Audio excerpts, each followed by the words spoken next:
एक बार फिर से आप सभी का स्वागत है। हम अध्ययन कर रहे हैं निर्गमन की पुस्तक का और अब समय है कि हम उसके 32वें अध्याय पहले वचन से आगे का अध्ययन करें। मेरे प्यारे भाई बहनों, यहाँ इस 32वें अध्याय में हम सोने के बछड़े को बनाकर उसकी उपासना करने का वर्णन देखते हैं।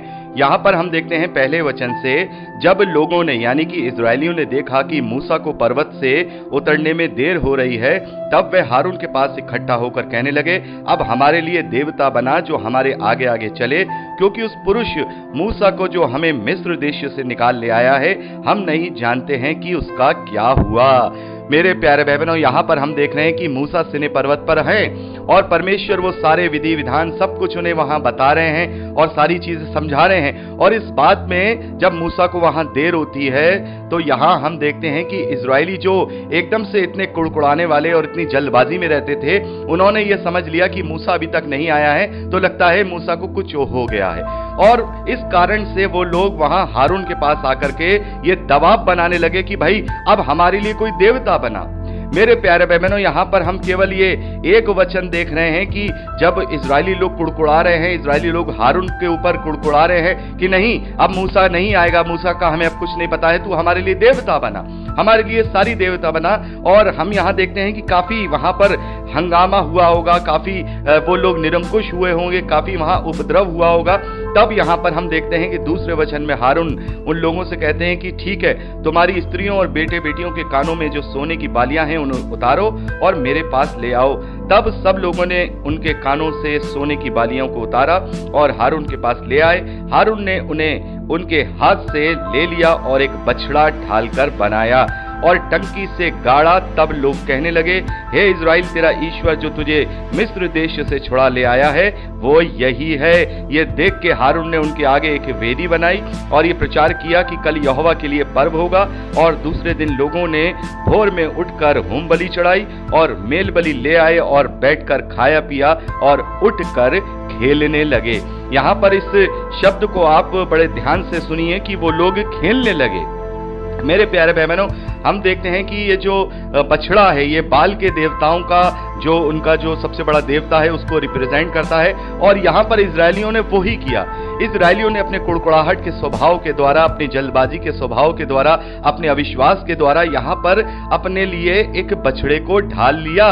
मेरे प्यारे भाई बहनों, इस बात को हम रोमियो की पत्री उसके पहले अध्याय उसके 18वें वचन से लेकर के 32वें वचन तक पढ़ते हैं कि परमेश्वर ने अपने विषय का ज्ञान प्रत्येक मनुष्य के मन में दिया है, लेकिन उसने अपनी बुद्धि में फंस करके उसकी महिमा को नाशवान सृष्टि को दे दिया, ना कि उस सृजनहार को जिसके वो योग्य था। और यहाँ पर हम देख रहे हैं कि इतनी सारी बातें इन लोगों के साथ घटित हो रही हैं, वो सारी चीजें देख रहे हैं। इतने सारे आश्चर्य कर्मों को देखने के बाद भी यहाँ पर हम देख रहे हैं कि वो लोग इस प्रकार के कार्य कर रहे हैं। क्यों? क्या उन्हें ईश्वर से मतलब था? नहीं। जैसा कि पौलुस कहते हैं कि अंत के समय में ऐसे लोग होंगे जो अपनी कानों की खुजली मिटाने के लिए अपने लिए उपदेशकों को बटोर लेंगे, यानी कि जो उन्हें अच्छा लगेगा वो लोग उसे फॉलो करेंगे और उसके पीछे जाएंगे। तो यहाँ पर जो देवता को ढाल करके ये लोग जो उसकी पूजा कर रहे हैं, क्या कर रहे हैं? वहां पर ये लोग खेल रहे हैं, वहां पर ये लोग व्यभिचार कर रहे हैं, वहां पर ये लोग मदिरापान कर रहे हैं, वहां पर ये एंजॉय कर रहे हैं। यानी कि इन्हें परमेश्वर भी वो चाहिए जिसमें ये दुनियावी अपनी शारीरिक अभिलाषाओं को पूरा कर सके। बहुत सारे ऐसे मान्यताएं ऐसी हैं जिसमें केवल शारीरिक अभिलाषाओं को ही बल दिया जाता है। ये वो सारी चीजें हैं जो शैतान के द्वारा इस धरती पर लोगों को भरमाए जाने के द्वारा दी जाती हैं।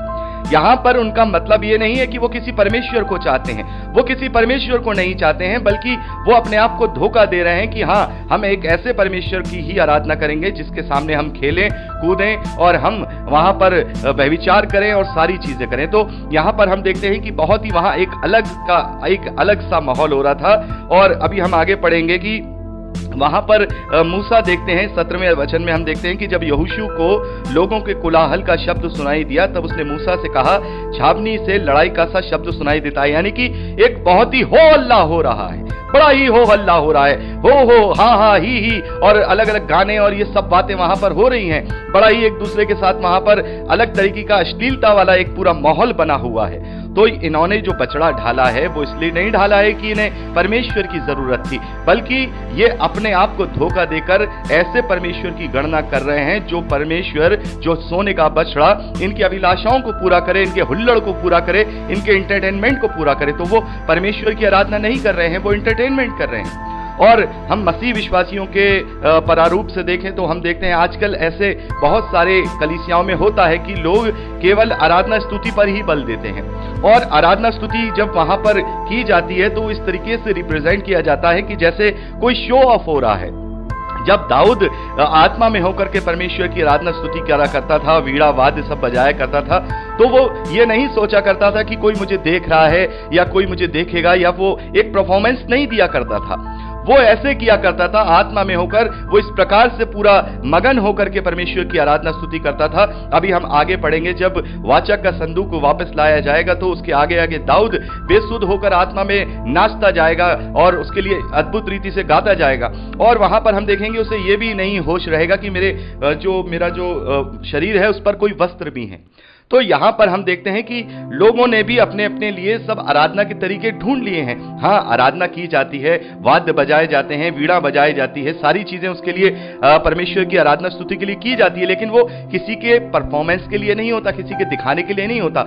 वो होता है कि हम सच्चाई से, आत्मा से उसकी आराधना करें। लेकिन इसको आजकल बहुत ही ज्यादा कॉन्सेप्ट बनाए जा रहे हैं। लोग बड़े बड़े स्टेजेस पे खड़े होकर के आराधना स्तुति के शोज हो रहे हैं और वहां पर लोग बड़े आनंदित हो रहे हैं, दुनियावी तरीके से आनंदित हो रहे हैं। वो लोग दुनियावी गाने नहीं गा सकते, दुनियावी नहीं कर सकते, तो वो अपने जीवन में उन्हीं से आनंदित और उन्हीं को एंटरटेनमेंट लेकर चल रहे हैं। तो हमें ये समझना होगा कि एंटरटेनमेंट में, परफॉर्मेंस में और आराधना स्तुति में फर्क होता है। वो आत्मा और सच्चाई से और हृदय की गहराइयों से होती है। जब अंदर से जो धन्यवाद निकलता है वो परमेश्वर के चरणों में स्वीकार योग्य होता है, ना कि अपने एंजॉय के लिए, अपना एक माहौल एक अच्छा बनाने के लिए। क्योंकि यहां पर क्या करें, सब लोगों ने बैठकर खाया पिया, उठकर खेलने लगे और उनके हो हुल्लड़ का शब्द इतना था जैसे कोई युद्ध हो रहा हो, कोई वहां पर झगड़ा लड़ाई हो रही हो। तो मेरे प्यारे भाई बहनों, इस प्रकार से इजरायलियों ने वहां पर एक सोने का बछड़ा ढाल करके अपनी अभिलाषाओं को पूरा करने के लिए परमेश्वर को ही वहां गढ़ लिया, जिसकी आज्ञा परमेश्वर ने मना की थी। और परमेश्वर ने साफ तौर पे कहा था कि तुम मेरी विधि विधान मानोगे। तो सारे के सारे इजरायलियों के जो पुरनइये थे वो आगे बढ़ करके बोले हाँ हम मानेंगे, सारी चीजें मानेंगे। कहां गया उनका ये विश्वास, कहां गया? आगे देखते हैं 7वें वचन में, जब यहोवा ने मूसा से कहा नीचे उतर जा, क्योंकि तेरी प्रजा के लोग जिन्हें तू मिस्र देश से निकाल ले आया है वे बिगड़ गए हैं। यहोवा के कानों तक जब ये बात तो पता चली जाएगी परमेश्वर है कि ये सारे लोग क्या कर रहे हैं, इनके साथ मैंने इतना अनुग्रह की दृष्टि बना करके इन्हें मैं मिस्र के देश से आजाद करके निकाल लाया। यहोवा ने कहा जा मूसा नीचे उतर जा, ये तो बिगड़ गए हैं, जिन्हें तू मिस्र देश से निकाल लाया था वो बिगड़ गए हैं, और जिस मार्ग पर चलने की मैंने उनको आज्ञा दी थी उसको झटपट छोड़कर उन्होंने एक बछड़ा ढालकर बना लिया है, और फिर उसको वो दंडवत करके और उसके लिए बलिदान भी चढ़ाया है। और ये कहा है कि हे इस्राएलियों, तुम्हारा ईश्वर जो तुम्हें मिस्र देश से छुड़ा ले आया है वो यही है। फिर यहोवा ने मूसा से कहा मैंने इन लोगों को देखा और सुन वे हठीले हैं, अब मुझे मत रोक, मेरा क्रोध, मेरा कोप उन पर भड़क उठा है, अब उन्हें मैं भस्म करूंगा, लेकिन तुझ से एक बड़ी जाति उपजाऊंगा।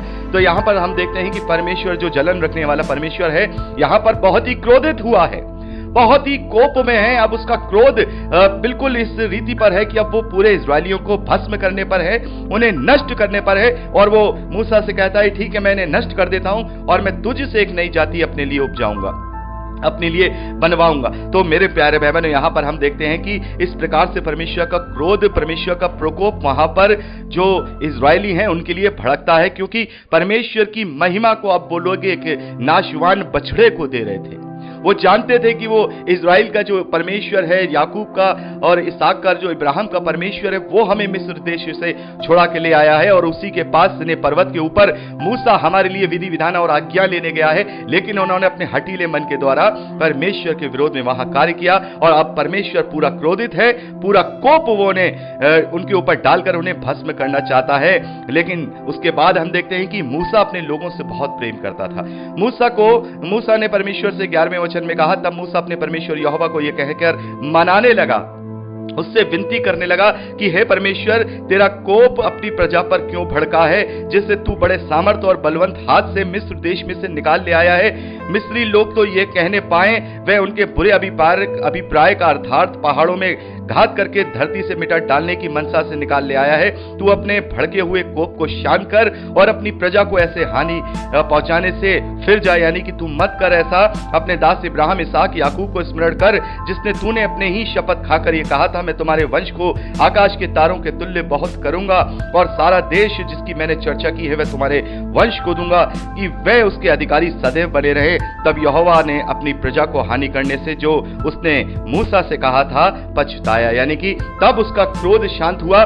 तब मूसा ने उसके सारे जो प्रतिज्ञाएं थी जो उसने इब्राहिम के साथ, इसहाक के साथ और याकूब के साथ की थी, वहां पर वो सारी दुहाई देकर के मूसा ने यहां पर परमेश्वर का क्रोध जो है वो ठंडा किया कि तू याद कर, तूने इनके साथ प्रतिज्ञा की है। और यहां पर हम देखते हैं कि परमेश्वर के क्रोध वाले स्वभाव को हम देख रहे हैं, क्रोध वाले स्वभाव को देख रहे हैं, कोप वाले स्वभाव को देख रहे हैं। लेकिन परमेश्वर का एक स्वभाव हमें और समझ में आता है कि वो कितना धीरजवंत है, वो कितना धीरजवंत है, वो कितना प्रेम करने वाला है, वो कितना क्षमा करने वाला है।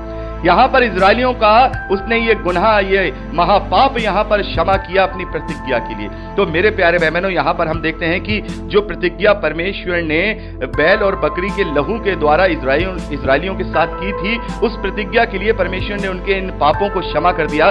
तो जो उसका स्वयं, उसका जो इकलौता पुत्र है, उसके लहू के साथ जो वाचा बांधी गई है, तो उसका मोल, उसका महत्व क्या होगा, हमें यह समझना होगा कि उसके प्रेम का मोल, उसके प्रेम का महत्व हमें प्रभु यीशु मसीह के लहू के द्वारा समझना होगा। जो लोग प्रभु यीशु मसीह के लहू को, उसके बलिदान को, उसके उद्धार को व्यर्थ ठहरा रहे हैं, वो सावधान हो जाएं, वो सावधान हो जाएं कि परमेश्वर का क्रोध अभी भड़का नहीं है। लेकिन जब परमेश्वर का क्रोध भड़केगा तो फिर कौन उसके हाथों से बचा पाएगा, कौन उसके हाथों से बचा पाएगा। वचन कहता है कि परमेश्वर के हाथों में पड़ना भयानक बात है। यहां तो मूसा बचा रहा है, वहां पर हमें प्रभु यीशु मसीह का जो हमसे उसने आश्वासन दिया है, उसकी जो वाचा है वो हमें बचा लेगा। लेकिन फिर भी यदि हम अपने निकम्मे मन को परमेश्वर के विरोध में कर देंगे तो फिर परमेश्वर भी हमें छोड़ देगा।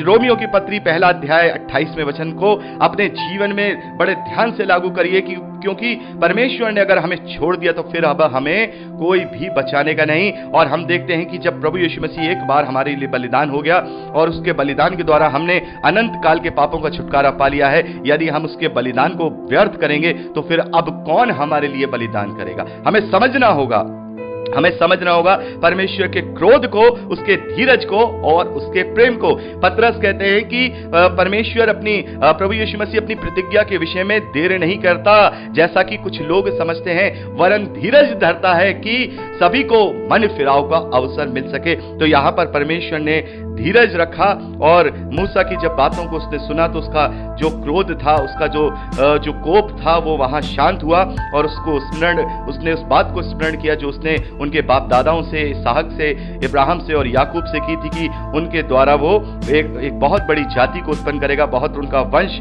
उस वंश को वो उस देश का, प्रतिज्ञा के देश का अधिकारी बना देगा।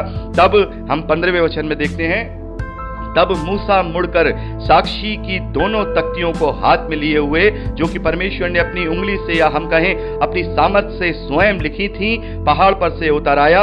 उन तख्तियों के इधर उधर दोनों ओर लिखा हुआ था और वे तख्तियां परमेश्वर की बनाई हुई थी और उन पर जो खोद कर लिखा हुआ था वह परमेश्वर का लिखा हुआ था। तब यहोशू को लोगों का कोलाहल यानी बड़ा ही हुल्लड़ सुनाई दिया। तब उसने मूसा से कहा, छावनी से लड़ाई का सा शब्द सुनाई देता है। उसने कहा, ये जो शब्द सुनाई देता है, ये जो आवाज सुनाई देती है, मूसा यहोशू से कहते हैं, ये तो ना जीतने वालों की है और ना हारने वालों की है, मुझे तो गाने का शब्द सुनाई पड़ता है। छावनी के पास आते ही मूसा को वह बछड़ा और नाचना दिखाई दिया। तब मूसा का क्रोध भड़क उठा और उसने अपनी दोनों तख्तियों को अपने हाथों से पर्वत के नीचे पटक कर तोड़ डाला। तब उसने उनके बनाए हुए बछड़े को लेकर आग में डाल के फूंक दिया और पीस कर चूर चूर कर डाला और जल के ऊपर फेंक दिया और इस्राएलियों को उसे पिलवा दिया। तो मेरे प्यारे भाई बहनों, यहाँ पर हम देखते हैं इस प्रकार से परमेश्वर को माफ कीजिएगा, मूसा का जो क्रोध इस प्रकार से वहां पर उनका हुल्लड़ देख के, उनका नंगापन देख के, उनका व्यभिचार देख के, उनकी सारी चीजें देख के उसका जो क्रोध भड़का, उसने वो जो व्यवस्था की तख्तियां थी, जो साक्षी की गवाही की जो तख्तियां थी, वो उसने पहाड़ पर से फेंकी और वो टुकड़े टुकड़े हो गई। तो यहाँ पर हमने 20वें वचन तक अध्ययन किया है कि यहाँ मूसा ने आकर उस बछड़े को जला दिया और जला करके उसने उसको नष्ट कर दिया है। और 21वें वचन से आगे का अध्ययन अब हम अगली रिकॉर्डिंग